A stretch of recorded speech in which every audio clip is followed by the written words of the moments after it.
Nurses in England will have to spend an extra year training in basic care, carrying out hands-on tasks like feeding, washing and dressing patients. That's just one of a series of measures being introduced following the Mid-Staffordshire scandal where hundreds of patients died needlessly. The Health Secretary has said the moves will put patients first. Well, our political editor, Andy Bell, is live in Westminster for us this evening. Hi there, Andy. So what's the government hoping to achieve with this? Too much TV and antisocial behaviour, which isn't very nice, is it? We're talking about the likes of stealing there. Yes, or being How very does that aggressive. happen? I think the problem is that if you're not socialised, if your socialised skills aren't... Break. I mean, you know, in the olden days, parents weren't there, you know, looking after their children, entertaining their children 24 hours a day. I mean...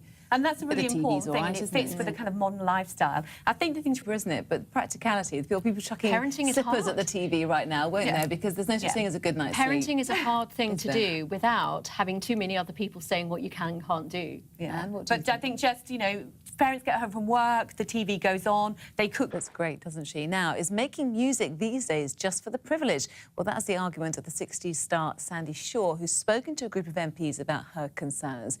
She says that wealthy young stars like Mumford & Sons, or those with huge backing from the likes of Simon Cowell, are able to break through, but those without aren't. Well, I'm pleased to say that Sandy Shaw... Can I just correct you? Is it a group? I was speaking on All the views of your whole group. It's not just your it's not personal just views. me, yeah. And Mumford & Son are part of them, which is good to know, and apologies for that. But the point you're trying to make is that... the point I'm trying to make in this country these days, and you want to become famous, if you have money behind you, is it easier than if you don't? In which case there will be some over, and also if part of that the tax income, the taxable income, if that could actually be used to reinvest in the future.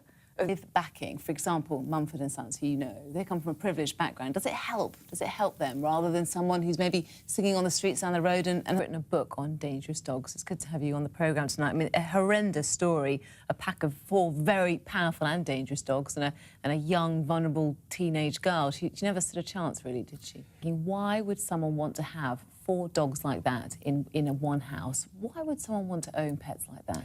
Well, I've researched this now. Say that definite about this case, because we don't know much about it at this stage. But what we do know is the woman who owns these 4 dogs has been questioned by the police, but no charges may ever be brought against her because this attack, this death happened on private property.